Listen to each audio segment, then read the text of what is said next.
তুলিকা ভালোবাসতো আর্মির এক কমান্ডো অমৃতকে। দীর্ঘ 4 বছরের সম্পর্কের পর এক ট্রেন যাত্রার সময় অমৃত প্রপোজ করে তুলিকাকে। তবে তাদের এই সুন্দর মুহূর্ত তখনই নষ্ট হয় যখন তাদের ট্রেনে হামলা করে এক ভয়ঙ্কর ডাকাত দল, যাদের মধ্য থেকে একজনের কুনজর পড়ে তুলিকার উপর এবং তার হাতেই খুন হয় সে। প্রেমিকার এই মৃত্যু চোখের সামনে দেখে অমৃতের ভেতরকার দানব জেগে ওঠে। একজন ওয়েল ট্রেন্ড এনএসজি কমান্ডো যখন সহিংসতার রাস্তা বেছে নেয়, তখন সে কতটা ভয়াবহ হতে পারে সেটাই দেখবো আজকের গল্প কিলে, যেটা ইন্ডিয়ান অ্যাকশন জনরাতে ইতিমধ্যেই বেশ নাম করেছে। চলুন তাহলে আর দেরি না করে এই মুভির কিছু দৃশ্য দেখে নিয়ে মূল গল্পে যাওয়া যাক।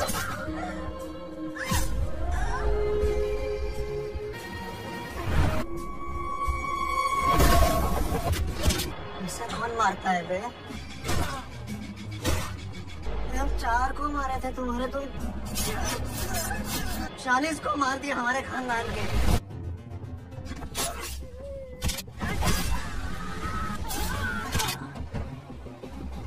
रक्षक नहीं हो, राक्षस हो तुम, राक्षस। গল্পের শুরুতেই আমরা ইন্ডিয়ান ন্যাশনাল সিকিউরিটি গার্ডের একটা ফোর্স দেখতে পাই, যারা তাদের 10 দিনের মিশন শেষ করে আজ ফিরেছে। তো বেশ অনেক দূরের যাত্রা শেষ করে তারা তাদের ক্যাম্পে ফিরে আসে। সবাই যার যার মতো গাড়ি থেকে নামছিল। সেই সময় ক্যাপ্টেন বীরেশ তার বন্ধু ক্যাপ্টেন অমৃতকে ডাকে আর বলতে থাকে, ভাই তাড়াতাড়ি আয় তো, এই 10 দিন ধরে খাওয়া দাওয়া পরিষ্কার থাকা সব ভুলে গিয়েছিলাম, তাই একটু তাড়াতাড়ি আয়, ওয়াশরুমে যাব, পরিষ্কার হব। অমৃত তখন বীরেশের কাছে এসে বলে, হ্যাঁ তাই তো, তোর বডি থেকে তো বাজে স্মেল আসছে। তো এরপর বীরেশ অমৃতকে মজা করে বলে, হ্যাঁ হ্যাঁ, আপনার বডি থেকে তো ফুলের সুঘ্রাণ আসছে তাই না? তো এই নিয়েই তারা দুইজন হাসাহাসি করতে থাকে। এরপর দুজনেই ভেতরে এসে নিজেদের আইডি কার্ড দেখায় আর তাদের রুমে চলে যায়। তখনই দেখা যায় বীরেশ তো এসেই তার ফোন নিয়ে শুয়ে পড়েছে। তখন অমৃত তার ঘরে আসে আর তার জিনিসপত্রগুলো গুছিয়ে রাখতে থাকে। সেই সময় বীরেশ তাকে বলে, আরে তুই এখনই তুলিকাকে কল কর, তোর সাথে কথা বলার জন্য বেচারি অপেক্ষা করছে, খুব আর্জেন্ট, তাড়াতাড়ি তোর মোবাইলটা চেক কর। তো এই অমৃতের গার্লফ্রেন্ড হচ্ছে তুলিকা। তুলিকা আর অমৃতের আজ 10 দিন ধরেই কোনো কথা হচ্ছে না, কারণ এই মিশনের প্রয়োজনে অমৃতকে ফোন অফ রাখতে হয়েছিল। তো বীরেশের কাছ থেকে এই কথা শুনেই অমৃত দ্রুত তার মোবাইলটা অন করে। তখনই দেখতে পায় একসাথে তুলিকার অনেকগুলো মেসেজ এসে ভরে গেছে আর সবশেষে একটা ভয়েস নোট এসেছে। তো সেখানে তুলিকা অমৃতকে বলে, অমৃত তুমি কোথায়? বাবা আমার এঙ্গেজমেন্ট ঠিক করেছেন আর আমি সেটা করতে চাই না, আমি তো তোমাকে ভালোবাসি, তাহলে আমি এবার কি করব? আর তুমি কোথায় বলো তো? এতদিন ধরে কোনো খবর নেই, তুমি কবে আসছো বলতে পারবে?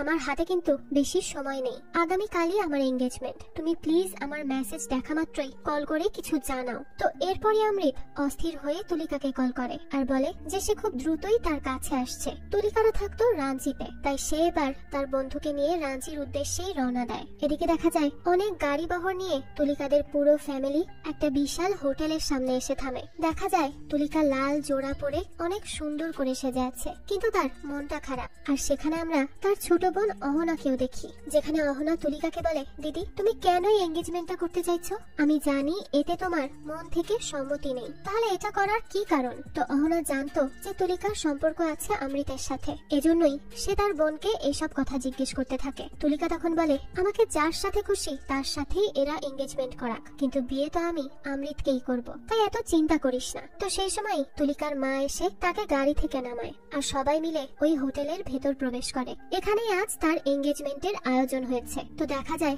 ছেলেপক্ষ বেশ ধুমধামের সাথে আসে। হচ্ছে তো এঙ্গেজমেন্ট, কিন্তু দেখে মনে হয় যে তারা বিয়ে করতে এসেছে। আসলে তুলিকার বাবা অনেক বিত্তবান, এই শহরে সে একজন বিশেষ ধনী ব্যক্তি আর তার পাওয়ারও অনেক। তো ছেলেপক্ষ আসলে তুলিকার বাবা তাদেরকে বেশ ভালোভাবেই বরণ করে নেয়, মালা পরিয়ে, নাচ গান করে আর বন্দুক চালিয়ে। এটাই হয়তো এখানকার ট্রেডিশন। যাই হোক, তো এরপরই তুলিকার এঙ্গেজমেন্ট হয়ে যায়। তাকে দেখে বোঝাই যাচ্ছে তার মনটা ভালো না। তো সেই সময় তুলিকা দেখে সেখানে অমৃত চলে এসেছে আর তাকে দেখেই তো সে খুশিতে কান্নাই করে দেয়। তখনই অমৃত বলে, চলো সবকিছু সেট আছে, আমরা পালিয়ে যাই। এর উত্তরে তুলিকা বলে, এখন হবে না, কারণ এখানে সবার হাতেই বন্দুক রেডি আছে।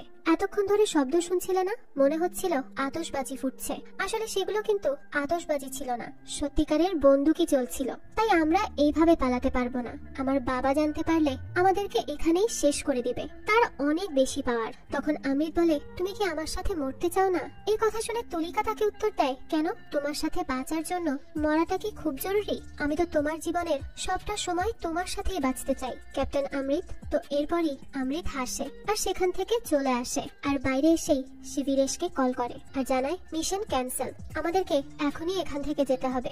বীরেশ তখন বলে, কিন্তু কেন?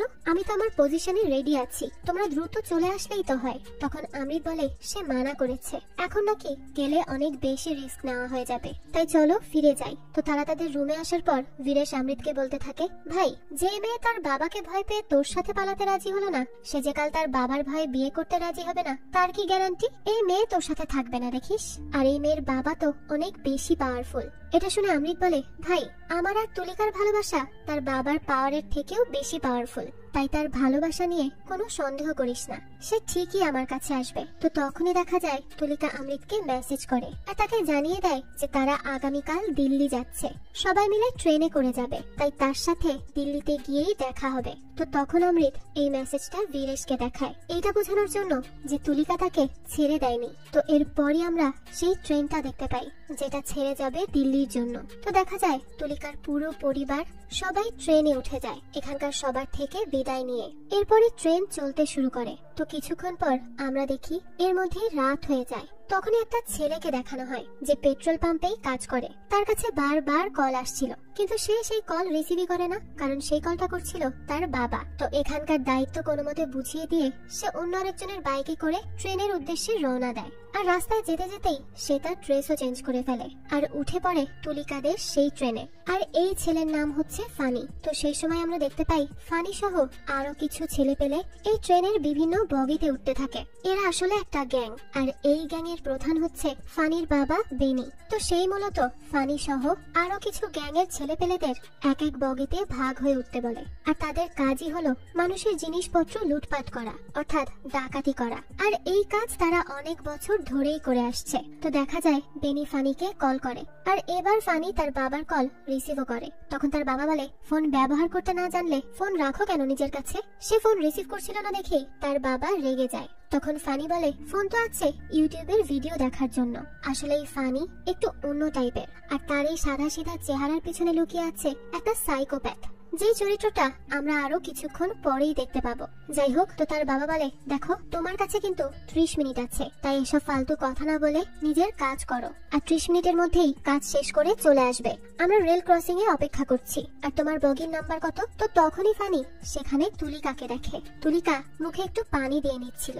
সে তুলিকাকে দেখেই থমকে যায়, হয়তো তাকে পছন্দ হয়ে গেছে। তো সে পরে তাকে জিজ্ঞেস করে, আচ্ছা এই বগির নাম্বারটা কত? তুলিকা নরমালি বগির নাম্বার বলে যে এটা হচ্ছে A1, আর ফানিও বেনিকে এই নাম্বারটাই বলে। এরপর বেনি তাকে আর কিছু বলবে, তখনই সে ফোন কেটে দেয়। তখন বেনি তার পাশে থাকা আরেকজনকে বলতে থাকে, এই ছেলের জন্যই একদিন আমার নিশ্চিত মৃত্যু হবে। তো এখানে আরেকটা কথা বলে রাখি, এই যে এদের গ্যাং, এখানে মোট 36 জন রয়েছে, আর এরা প্রত্যেকেই একে অপরের আত্মীয়। মামা, ফুপা, খালু, চাচা আর এদের ছেলে পেলেরা এই সবাই মিলেই তাদের একটা গ্যাং তৈরি করেছে। যাই হোক, এদিকে তুলিকা ওয়াশরুম থেকে বেরিয়েই দেখে সেখানে হাজির হয়ে গিয়েছে অমৃত। তুলিকা তো তাকে দেখে শকড হয়ে যায় আর বলতে থাকে, আরে অমৃত, তুমি এখানে? আমি তো বলেছিলাম আমরা দিল্লি গিয়ে দেখা করব, তাহলে এখানে কেন এসেছো? বাবা দেখতে পেলে মেরেই ফেলবে, তুমি বুঝতে পারছো এটা কতটা রিস্কি? তো তখনই দেখা যায় অমৃত ওয়াশরুমে লাইট অফ করে দেয়। এটা দেখে তুলিকা ঘাবড়ে যায় আর বলতে থাকে, তুমি কি করতে যাচ্ছ? সেই সময় অমৃত ওয়াশরুমের জানালাটাও খুলে দেয়। এরপর খুব কিউটলি তুলিকাকে রিং দিয়ে বিয়ের জন্য প্রপোজ করে। এটা দেখে তুলিকা খুবই খুশি হয়ে যায় আর সে এক কথায় রাজি হয়ে যায়। তবে যখন সে তার হাত বাড়ায় তখন তার আঙুলে পরানো ছিল গতকালের এঙ্গেজমেন্টের রিং। এটা দেখে অমৃতের মন খারাপ হয়, তাই তুলিকার সাথে সাথেই তার সেই রিংটা খুলে ফেলে। তখন অমৃত খুশি হয়ে তাকে তার আনা রিংটা পরিয়ে দেয় আর বলতে থাকে, আজ তো হলো তোমার আসল এঙ্গেজমেন্ট, কাল যা হয়েছে তা তো ছিল ফেক, আর আজকে থেকে আমরা এঙ্গেজ।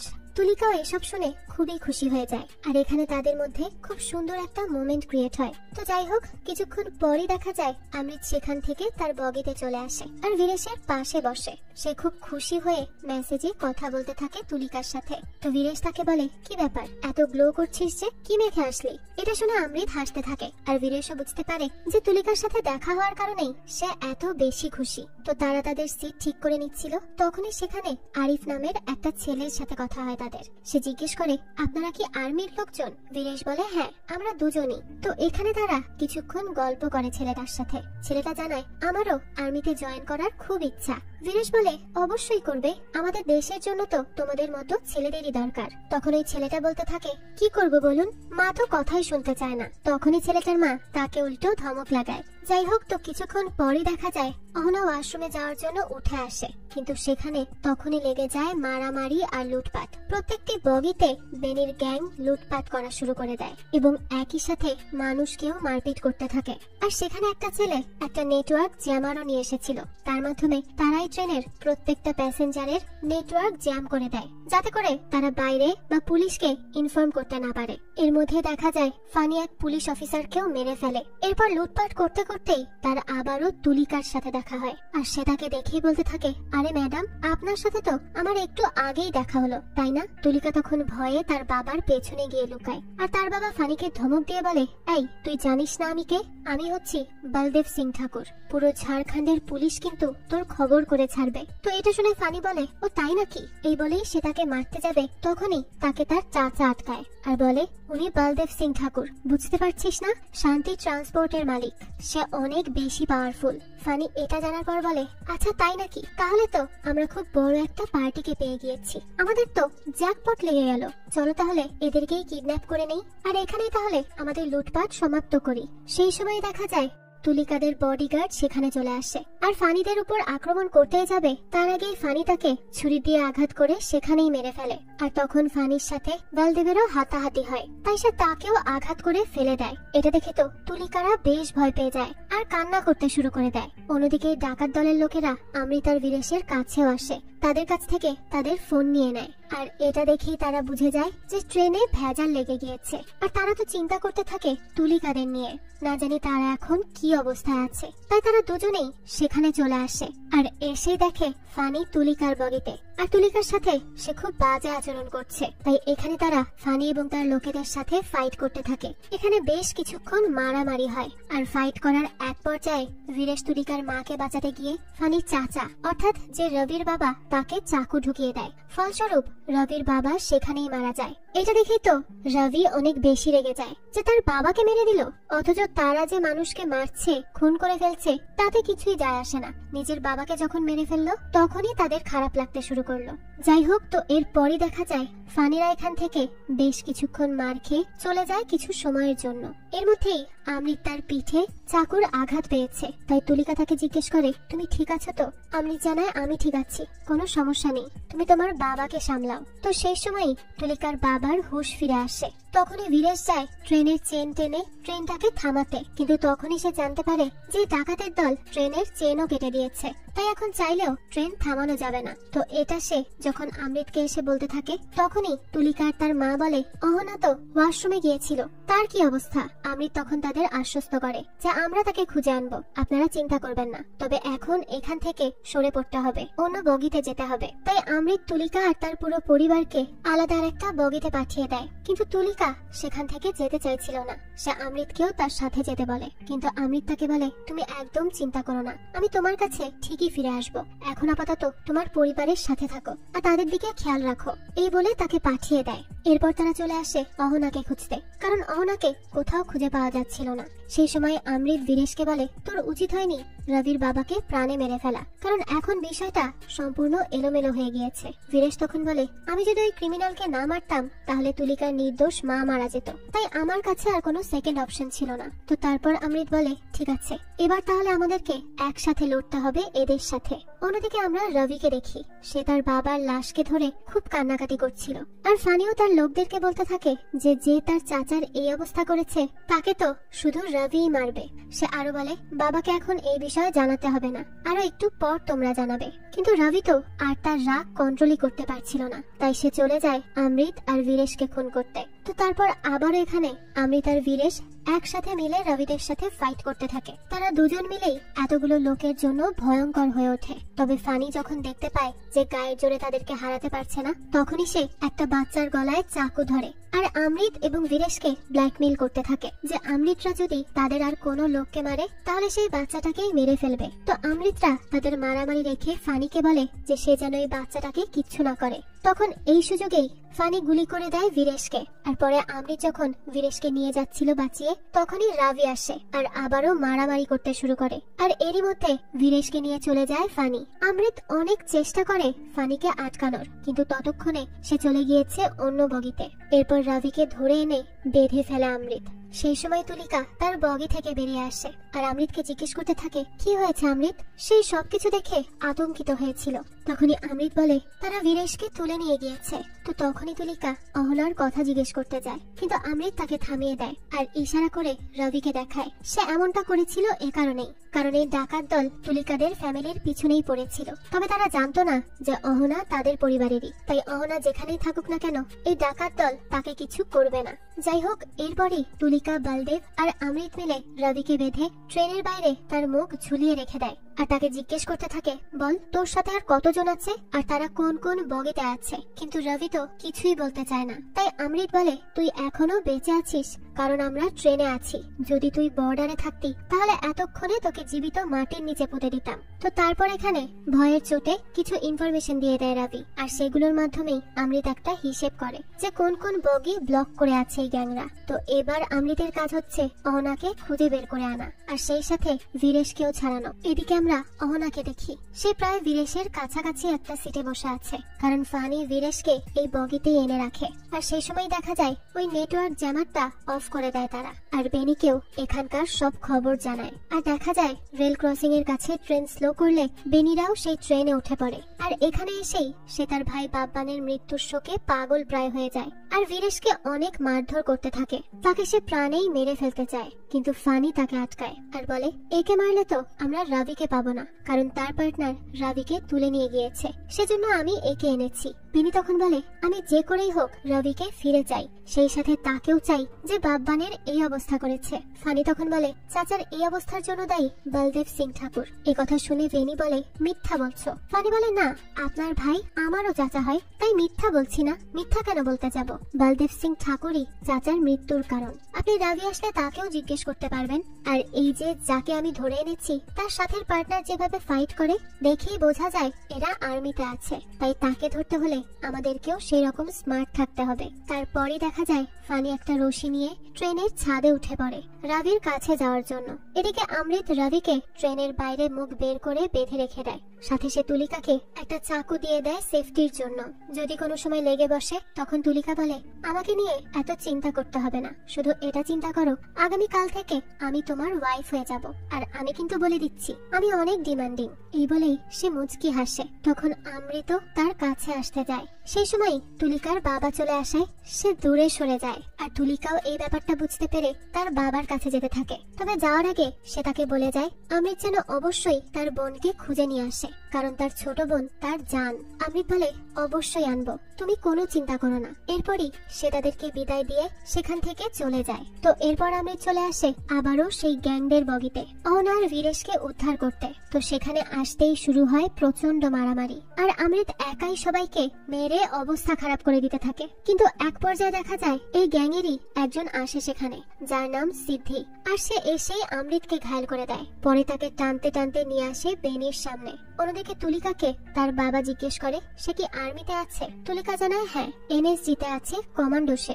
বলদেব বলে, তাহলে আমাকে কেন জানালে না আগে? তার বিষয়ে আমাকে বললেই তো পারতে। তুলিকা তখন বলে, বলি কি হতো, তুমি যেখানে বলেছো সেখানে তো এঙ্গেজমেন্ট করেছি। তো তখনই রবি তাদের দুজনকে বলে, এই তোদের দুজনের ছেলে পছন্দ করা শেষ হলে আমাকে ভেতরে নে, কারণ আমার পা স্লিপ করছে। তুলিকা তখন বলে, দাঁড়িয়ে থাক চুপচাপ ওখানে। ওইদিকে দেখা যায় ফানিও রবির বগির কাছেই চলে এসেছে। অন্যদিকে অমৃতকে দেখা মাত্রই বেনির রাগ তার উপর উপচে পড়ে, সে খুব মারধর করতে থাকে অমৃতকে। তখন আবার বীরেশ নিজের হাত পায়ের বাঁধন ছাড়ানোর চেষ্টা করে, যার জন্য এখানে আবারও দুই পক্ষের মাঝে বেশ মারামারি মারামারি শুরু হয়। অমৃত তার ফাইট শুরু করে আর বীরেশও। তবে যখন বীরেশকে সিদ্ধি মারতে আসে তখনই বীরেশকে বাঁচাতে এগিয়ে আসে সেই আরিফ আর তার ভাই। কিন্তু আরিফ এইসবের চক্করে সিদ্ধির হাতেই মারা পড়ে, তার পেটে চাকু ঢুকিয়ে দেয় সে, যার জন্য আরিফ সেখানেই লুটিয়ে পড়ে। আরিফের মায়ের চিৎকারে ট্রেনের বগি কেঁপে ওঠে। তখন থ হয়ে যায় অমৃত আর বীরেশ।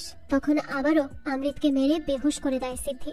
অন্যদিকে ফানি চলে আসে তুলিকা আর রবির বগিতে। এদিকে সিদ্ধি যখন আরিফের ভাইকে মারতে যায় তখন আবারও অমৃত তাকে আটকায়। তবে অমৃত হয়তো নিজে কখনো কল্পনাও করেনি তার চোখের সামনে একটু পর কি ঘটতে চলেছে। তো দেখা যায় তুলিকা ফানির থেকে পালিয়ে আসে অন্য একটা বগিতে, যেখানে তুলিকা আর অমৃতের মাঝে দূরত্ব শুধুমাত্র একটা বগির দরজার। ফানিও তখন চলে আসে তুলিকার কাছে, আর তুলিকা ফানির থেকে বাঁচতে সেই চাকু দিয়ে ছোট ছোট কয়েকটা আঘাত করে তাকে। কিন্তু বেচারি তো আর ফানির মতো এইসবে দক্ষ না যে সে একটা চাকু দিয়ে লড়ে জিতে যাবে। আর ঠিক তাই হয়, তুলিকা হেরে যায় ফানির কাছে এবং সবটা ঘটতে থাকে বেচারা অমৃতের চোখের সামনে। অমৃত দেখতে পাচ্ছিল তার ভালোবাসার মানুষটির শেষ সময়টা। ফানি প্রথমেই চাকু দিয়ে আঘাত করে তুলিকার পেটে, আর দূর থেকে তুলিকার ব্যথায় চিৎকার করে ওঠে অমৃত।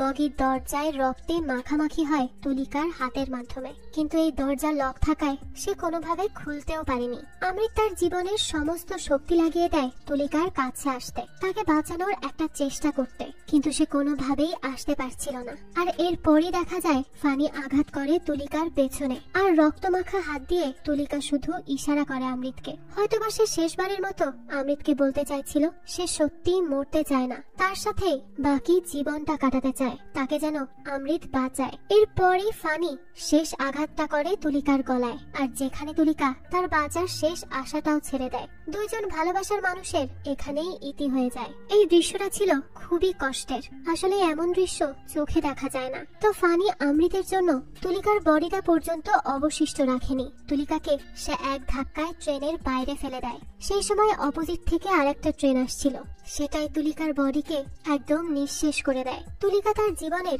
সেই সব স্বপ্ন, সেই সব অপূর্ণ ইচ্ছা নিয়েই বিদায় নেয় এই পৃথিবী থেকে।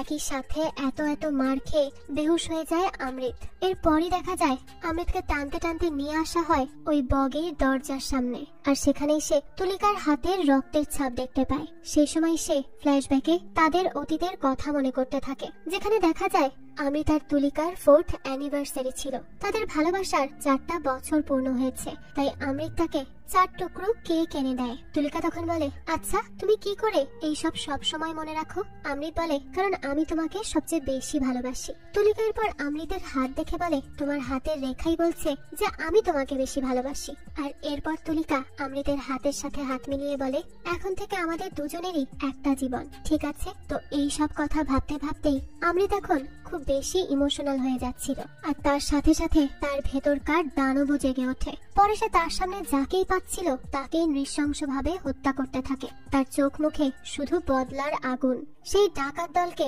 একেবারে শেষ করে দিবে। এদিকে অমৃতের এই নতুন রূপ দেখে ফানি রবিকে নিয়ে পালিয়ে চলে আসে অন্য বগিতে। ফানি তার বাবা বেনিকে বলে, আরে এই কমান্ডোর প্রেমিকার মৃত্যু তো এখন আমাদের উপর বোমের মতো পড়ছে। পাগলের মতো কমান্ডো আমাদের লোকদেরকে মারছে, সবাইকে শেষ করে দিয়েছে ওই সাইডের। বেনি তো এই কথা শুনে খুবই রেগে যায় ফানির উপর, কারণ সে তুলিকাকে খুন করেছে, এজন্যই এতগুলো মৃত্যু হচ্ছে। তাই বেনি ফানিকে বলে, তোকে কে বলেছে ওই বলদেবের মেয়েকে খুন করতে? তুই জানিস না সে কার মেয়ে? এখন আমাদেরকে না এই মেয়ের প্রেমিক ছাড়বে আর না তার বাবা ছাড়বে। রবি তখন বলে, চাচা আমরা এই ট্রেনে সেফ না, এই কমান্ডো পাগল হয়ে গেছে। বেনি বলে, তাহলে বাইরে কি আমরা সেফ? এই বলদেব কি আমাদের ছাড়বে? তাই আমাদেরকে বাঁচতে হলে এদেরকে জীবিত ছাড়া যাবে না। ফানি তখন বলে, আরে না, বলদেবকে কিছু করবে না, কারণ তার পরিবারের বাকি সদস্যদের বন্দি করে আমরা তার থেকে টাকা চাইবো, পরে মেরে দিব। এই ফানি আসলেই একটা সাইকো, যা তার কর্মকাণ্ড দেখেই প্রকাশ পাচ্ছে। এদিকে বলদেবকে তার স্ত্রী এসে জিজ্ঞেস করে,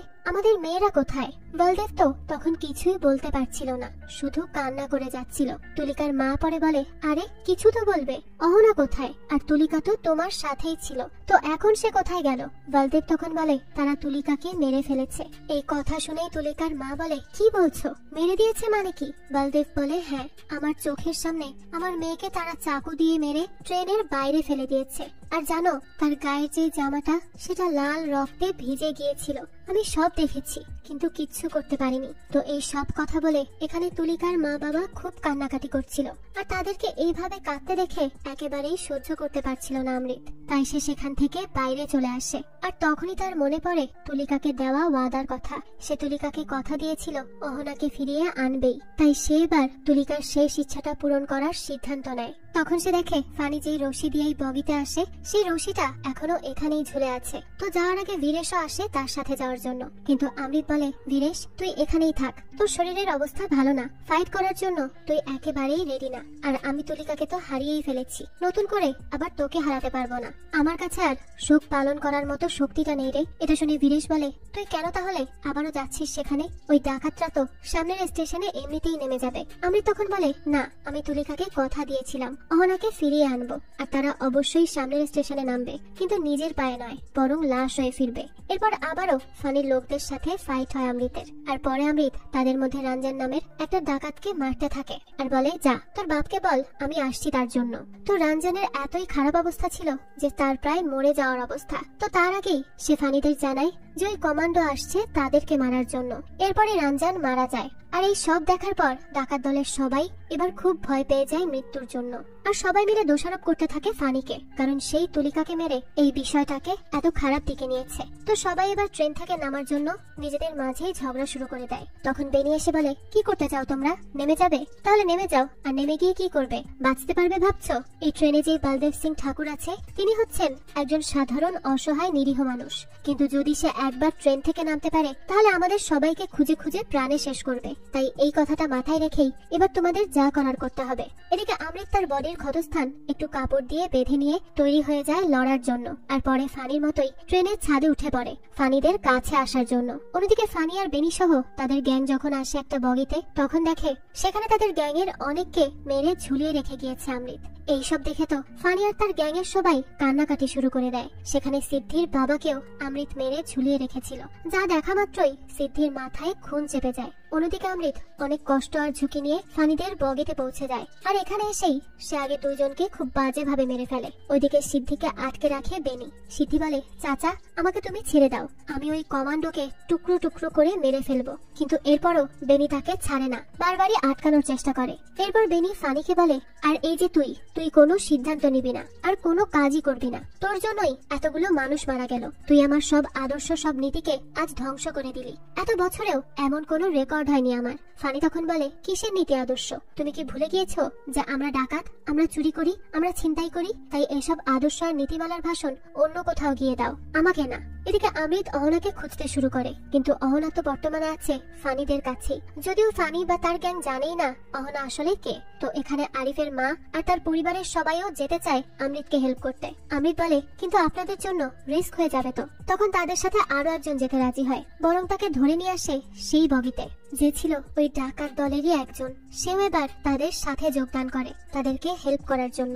এদিকে বীরেশ আর বলদেব মিলে কিছু কাপড়ের মাঝে আগুন ধরিয়ে দেয়, যাতে করে বাইরে থেকে স্টেশনে কেউ দেখে এই ট্রেনের পুলিশকে জানায়। তো সেরকমই আগুন দেখে পুলিশকে জানানোর পর তারা আসে বীরেশদের বগিতে। এদিকে বেনিকে ফানি বলে, বাবা আমাদের স্টেশনে নামার সময় এসে গিয়েছে। বেনি তখন সিদ্ধিকে বলে তাদের সব ডাকাতি করা জিনিসপত্র গুছিয়ে এখানে নিয়ে আসতে। আর ফানিকে বেনি বলে, ফানি তুই ওই ঠাকুরকে খুঁজে বের কর, আর যদি পেয়ে যাস তাহলে তাকে মেরে দে। তো স্টেশনে নামার পর এখানে ফানিদের উপর গুলি ছোড়ে পুলিশ, কারণ ওই যে বালদেবরা আগুন জ্বালিয়েছিল এটা স্টেশনের একজন দেখে নিয়েছে, আর সেই সবাইকে ইনফর্ম করে দিয়েছে। তো এইসব দেখে বেনি তার লোকদেরকে বগির মাঝে রেখে বলে, মনে হচ্ছে পুলিশ সব জেনে গিয়েছে, আর আমি নিশ্চিত এখন পরের স্টেশনেও পুলিশদেরকে অ্যালার্ট করা হয়ে গিয়েছে। তাই আমরা পুলিশদের সামনে যাওয়ার সময় এই যাত্রীদেরকে ইউজ করব।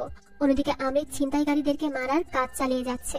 একে একে সে আরো কয়েকজনকে মেরে ফেলে। কিছুক্ষণ পর সেখানে আসে সিদ্ধি, কিন্তু সে এসে দেখে রক্ত পড়ে আছে বগিতে। আর ওই সময় সামনের বগিতে সে দেখে অমৃতকে দেখা মাত্রই তার মাথা খারাপ হয়ে যায়, আর সে চলে আসে তাকে মারতে। তো এখানে ফাইট করার এক পর্যায়ে অমৃত প্রায় পড়েই যাচ্ছিল ট্রেন থেকে, কিন্তু তখনই আরিফের মা এসে হকি স্টিক দিয়ে খুব মারা মারে সিদ্ধিকে, আর মারতে মারতে তার মাথা একদম ফাটিয়েই দেয়। পরে সেখানে মারা যায় সিদ্ধি। আরিফের মা তার ছেলের খুনিকে এভাবেই নিজ হাতে শাস্তি দেয়। অন্যদিকে দেখা যায় বেনি তার লোকদেরকে জিজ্ঞেস করছে, সিদ্ধি এত দেরি কেন করছে আসতে? এদিকে পুলিশ শাটার খুলে আসতে চাইছিল বেনিদের বগিতে। তখন বেনিকে আবার একজন এসে বলে, কাকা সিদ্ধি। বেনি বলে, কি হয়েছে তার, কোথায় সে? এরপরই বেনি এসে দেখে সিদ্ধিও মরে পড়ে আছে। যেহেতু সিদ্ধি তার খুব কাছের, তাই সেও খুব কষ্ট পায় আর অনেক কান্না করে। একে একে তার সব সাথীদের হারিয়ে দিশাহারা হতে শুরু করে সে। সেই সাথে সব রাগ উপচে পড়া শুরু হয়। তখনই সেখানে বেনি দেখে বগির ভেতরে লাইট অফ, অন্ধকারেই লুকিয়ে আছে অমৃত আর বাকিরা। তো বেনি তার গ্যাংকে বলে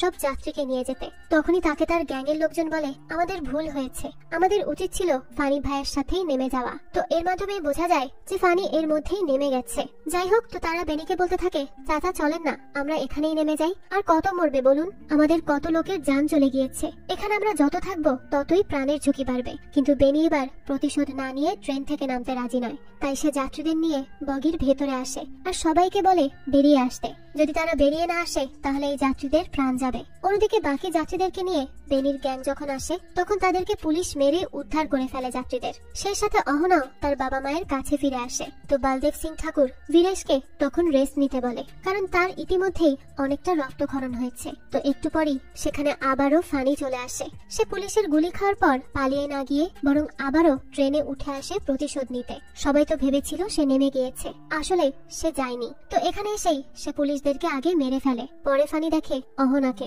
আর সে বুঝতে পারে অহনা হচ্ছে বলদেব সিং ঠাকুরের ছোট মেয়ে। তাই সে এবার বলদেবকে বলে ও আচ্ছা, তাহলে এই সেই আরেক মেয়ে, একটাকে তো মেরে ফেলেছি, এবার দেখি আরেক পরি হাজির হয়ে গিয়েছে। তখন অহনা জানতে পারে তার আদরের বোন আর এই পৃথিবীতে নেই। অহনা তখন তার বাবাকে বলে কি বলছে সে বাবা, তুলি দিদি কোথায়? বলদেব তখন তার মেয়ের দিকে তাকিয়ে এত কষ্টের কথাটা আর বলতে পারছিল না, তাই সে শুধু তাকিয়ে থাকে ভেজা চোখে। অহনার আর বুঝতে বাকি থাকে না যে তার বোন এই হায়নার শিকার হয়ে গিয়েছে।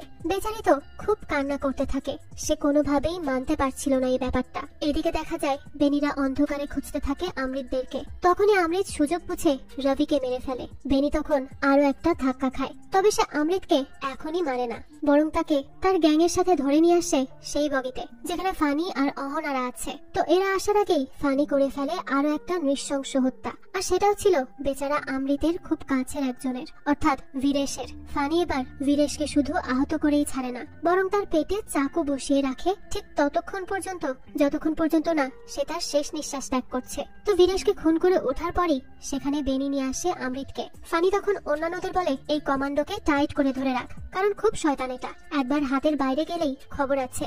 এরপর অমৃতকে ফানি বলে এই যে দেখ, তোর ছোট্ট বন্ধুকে আমি খুব ভালোবাসার সাথে শেষ করেছি, তাকে একদম এবার কোলে বসিয়ে মেরে দিয়েছি, অনেক বেশি বেশি করেছে, এবার শান্তি। অমৃত তখন অসহায়ের মতো তার বন্ধুর মুখটার দিকেই তাকিয়েছিল। এটা দেখে ফানি বলে তোর বন্ধুর নামই তো জিজ্ঞেস করতে পারিনি মারার আগে, কিন্তু তোর নাম কি বলতো? কি রে, আমার কথা কি শুনতে পাচ্ছিস না? অমৃত তো তখন কিছুই বলে না, শুধু এক নজরে তাকিয়ে থাকে তার বন্ধু বীরেশের নিথর দেহের দিকে। মনে মনে হয়তো সে নিজেকেই দোষী ভাবছিল, কারণ বীরেশ এখানে আসতে চায়নি, অমৃতই তাকে জোর করে এনেছিল। হয়তো সেই বীরেশকে জোর না করলে আজ সে বেঁচে থাকতো। তো এখানে খুব বাজে ভাবে ভেঙে যায় অমৃত। তখনই সেখানে বেনি এসে বলদেবদেরকে দেখে বলে এই ফানি, তুই এখনো এদেরকে মারলি না কেন? ফানি তখন বলে বাবা, এদেরকে মারলে চলবে না, বলেছি তো আগেও। বেনি বলে তোকে আমি বলেছি যে এই বলদেব বেঁচে থাকলে আমরা বেঁচে থাকতে পারবো না, তাই একে তো মরতেই হবে। এটা শুনে ফানি বলে বাবা, এই বাচ্চাদের মতো জেদ করা বন্ধ করো তো। বেনি তো বারবার বলেই যাচ্ছিল, কিন্তু ফানি তো এইসব কথা মানবেই না, সে বলদেবকে মারবে না। তো এইসব নিয়ে ফানি আর বেনি যখন হাতাহাতি করছিল তখনই অমৃতের মনে পড়ে যায় সে একজন আর্মির কমান্ডো অফিসার, সে তো এইভাবে অন্যায়কে জিততে দিতে পারে না। তাই অমৃত আবারও নিজের সর্বোচ্চটা দিয়ে উঠে দাঁড়ায় তার বন্ধু এবং ভালোবাসার মানুষের মৃত্যুর ন্যায় বিচারের জন্য।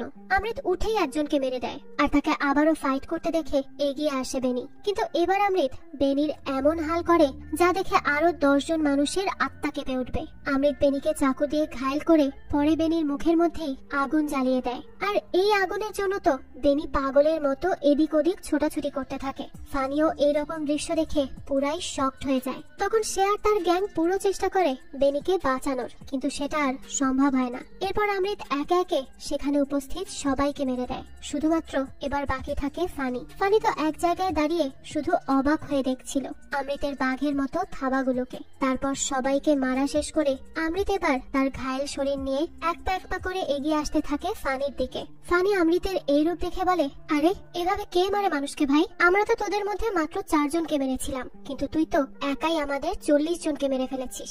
আমার সম্পূর্ণ পরিবারই শেষ, আমার গ্যাং শেষ, কেউ আর বেঁচে থাকলো না। তুই কোনো রক্ষক না, তুই আসলে একটা রাক্ষস। রাক্ষস তুই। তো এরপরই শুরু হয় ফানি আর অমৃতের লড়াই। ফানি অমৃতকে আবারও কয়েকবার চাকু দিয়ে আঘাত করে। অমৃত মার খেয়ে দুর্বল হয়ে পড়ে তখন, তবে আবার উঠে দাঁড়ায় ফানির মতো রাক্ষসকে শেষ করতে। কিন্তু ফানিও তার সাথে একইভাবে লড়তে থাকে। তবে এবার ফানি একটা ভুল কাজ করে বসে। সেভাবে তুলিকা হয়তো অমৃতের শুধুই দুর্বলতার নাম ছিল, কিন্তু ফানি বোকা জানেই না যে তুলিকা অমৃতের জান ছিল। তাই তুলিকার নাম থেকে শুরু করে তার সম্পূর্ণ অস্তিত্বই অমৃতের জন্য শক্তি হিসেবে কাজ করে। এবার যখন ফানি অমৃতকে বলে, আমি তো তোর ওই তুলিকাকেও এইভাবেই মেরেছিলাম, সে ভেবেছিল আমাকে হারাবে, কিন্তু তুই তো দেখেছিলি তাই না তোর তুলিকা কতটা কষ্ট আর যন্ত্রণা পেতে পেতে মারা গেল। তুই তো সব লাইভ দেখেছিস।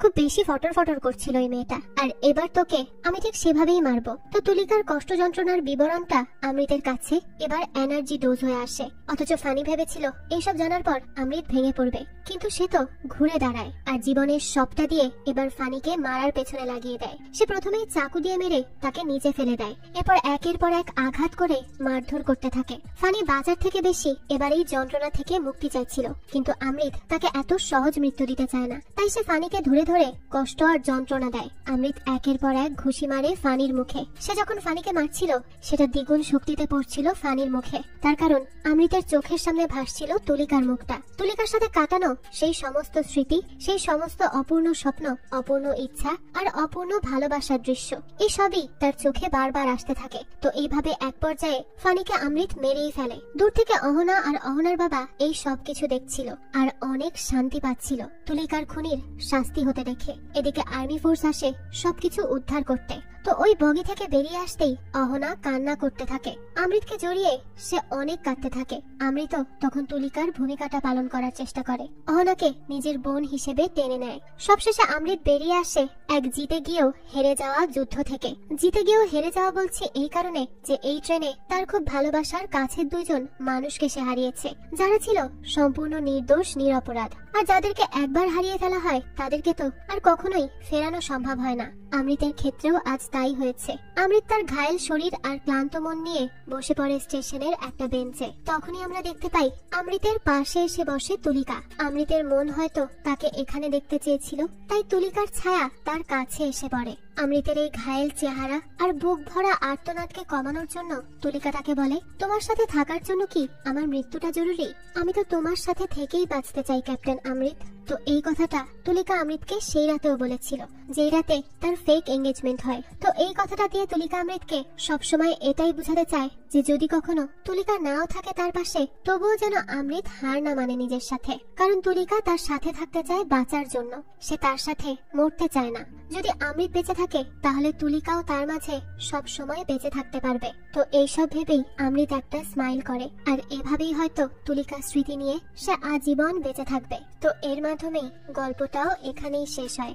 যদিও এই গল্পটা ছিল সম্পূর্ণই ট্রেনের ডাকাত দলের উপর, কিন্তু ছিল খুবই মারাত্মক আর দম বন্ধকর পরিস্থিতির উপর। এটা হতে পারে একটা সিনেমার গল্প, কিন্তু এরকম তো বাস্তবেও হয়, আর যাদের সাথে হয় তারাই এর কষ্টটা বেশি রিলেট করতে পারবেন। যাই হোক, এই তো ছিল আজকের গল্প। তো এই গল্পটা আপনাদের কাছে কেমন লেগেছে সেটা অবশ্যই আমাদের কমেন্ট করে জানাবেন। যদি এতটুকু ভালো লেগে থাকে তাহলে একটি লাইক দিয়ে যাবেন। আর হ্যাঁ, আমাদের এই চ্যানেলে কিন্তু প্রতিনিয়তই নতুন নতুন ভিডিও আপলোড করা হয়। সেই সব ভিডিওর আপডেট পেতে আমাদের চ্যানেলটিকে সাবস্ক্রাইব করে বেল আইকনে অল দিয়ে রাখতে কিন্তু ভুলবেন না। আর এই সম্পূর্ণ মুভিটি আমাদের টেলিগ্রাম চ্যানেলে আপলোড দেওয়া আছে। মুভিটি দেখতে চাইলে কমেন্ট বক্সে থাকা লিংক থেকে জয়েন করে নিন আমাদের টেলিগ্রাম চ্যানেলে। আজকে তাহলে এই পর্যন্তই, আবারও হাজির হব নতুন কোনো ভিডিও নিয়ে। সেই পর্যন্ত সবাই ভালো থাকবেন আর আমাদের চ্যানেলের সাথেই থাকবেন। ধন্যবাদ।